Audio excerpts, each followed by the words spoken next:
Welcome to the 2021 Maine Celtic celebration.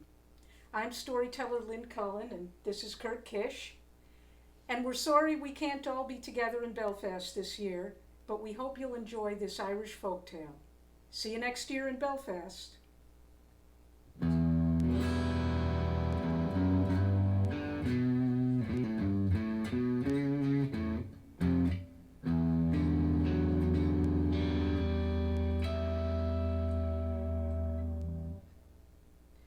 Today I'm going to tell you a story about the greatest hero in all of Ireland, FionnMacCumhaill. He shared many adventures with his brave men, the Fianna, but this isn't going to be a tale of battles or romance. It's a tale of mystery, and it all started one day when Finn and his men decided to go hunting on the side of a mountain. Well, they hunted all day long without seeing any game at all. And finally, Finn called his men to a halt. "We may as well go home, boys. We'll catch no supper up here." But scarcely had they started down when a thick black fog rolled in. The fog was so thick that a man couldn't see his hand in front of his face. And it was so dark that if one of the Fianna called out to his companions, they couldn't tell if he was calling from north, south, east, or west. And for the second time, Finn called his men to a halt. "We're going to have to spend the night here, lads. I never did like traveling in this sort of fog." But as they were talking, Dermot looked past Finn's shoulder, and he saw, emerging from the fog, a small whitewashed cottage. They decided that they might be able to take shelter there, so they went up to the door and knocked. But there was no answer, so they cautiously opened the door. But the only living things they saw inside were a sheep tied to the wall with a piece of rope and a bent, wizened old man crouched in front of the hearth. But he welcomed them warmly. Come in, you big brave lads, come in and take a load off. But where are my manners? Girl, come and fetch some supper for these strong, brave boys." And moments later, up from the cellar, came a strapping young girl.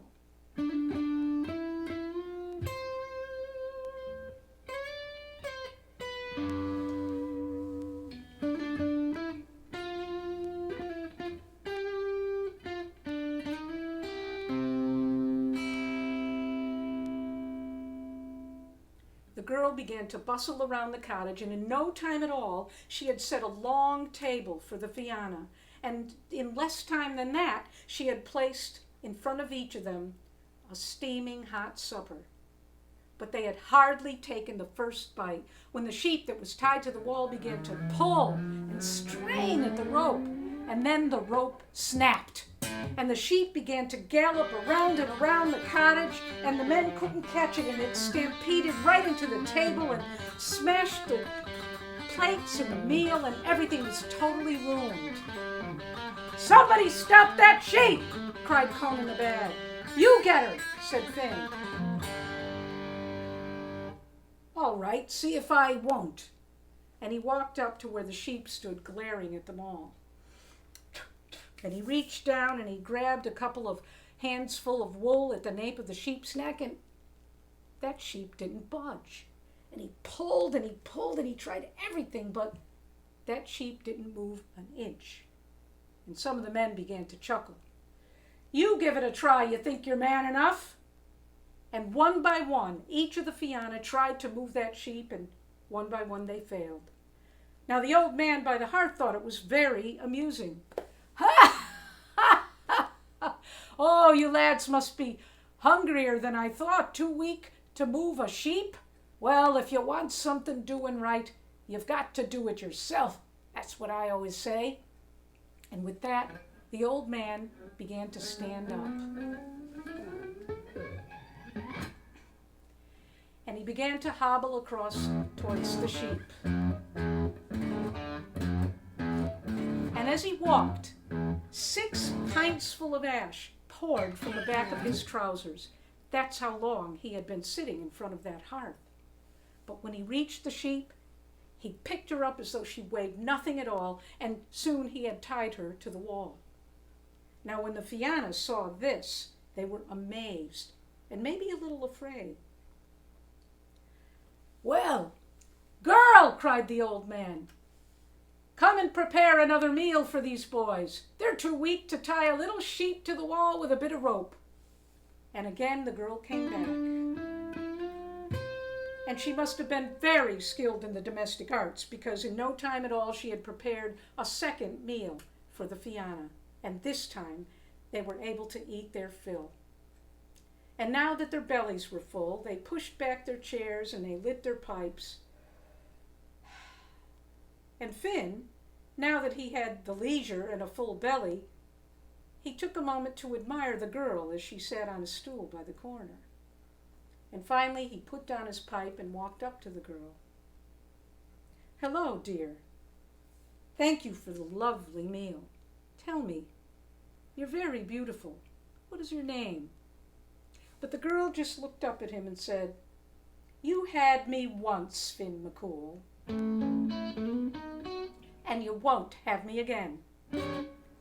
And Finn, with his face bright red, had to walk back to his seat with the men chuckling around him. "Let me show you how it's done," said Dermot. Now Dermot thought he had more of a chance because he had the reputation among the Fianna as being a bit of a ladies' man. And he sauntered over to the girl and said, "Hello, darling." But the girl just looked at him and said, "You had me once, Dermot, and you won't have me again." And Dermot also had to walk back to his seat, having failed. And one by one, each of the Fianna tried flirting with the girl, and to each of them she gave the same answer. Now the last to go was Oisin, Finn's grandson, and she gave him the same answer that she had given the others. But now she stood, and taking Oisin by the hand, she moved to the center of the room. "I have something to say to you all.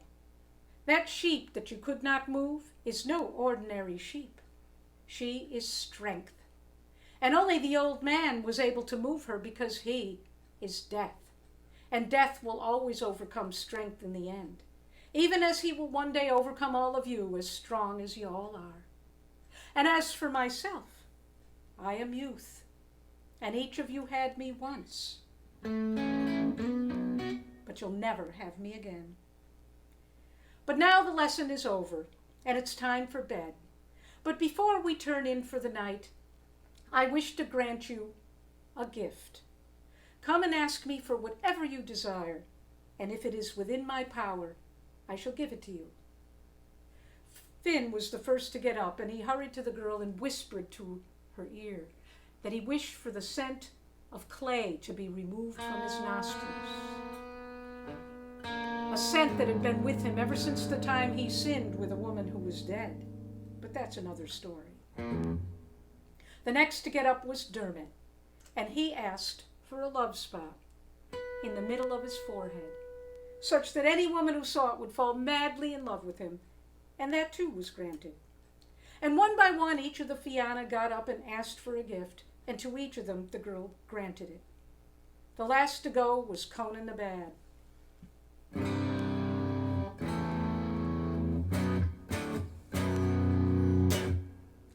"I wish for the power to slay 100 of my enemies with a single blow, and no harm to myself." And that too was granted. But when Dermot heard this, he hurried back to the girl and said, "Please, make it so that he does not have that gift. Take it back.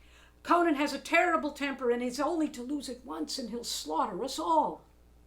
The girl nodded, but a gift once bestowed cannot easily be taken back. But that's how it came to be that Conan never knew how to use the gift he had been given, save only once during the Battle of Entry, when he looked at the enemy through his fingers and killed every last one of them.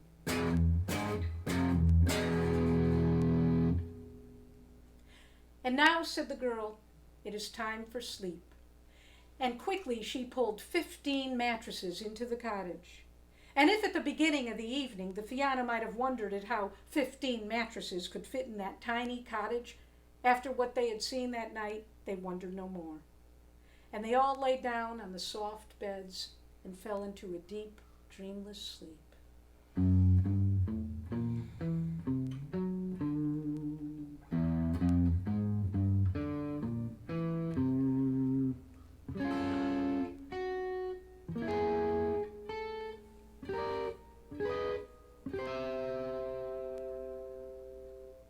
When they woke up, the fog had lifted. The cottage was gone, and they were lying on the wet, dewy grass on the side of the hill. And as they all headed down for home, they might have all wondered if it had all been only a dream, save when they looked into their own hearts and realized that they each still possessed the gift they had asked for.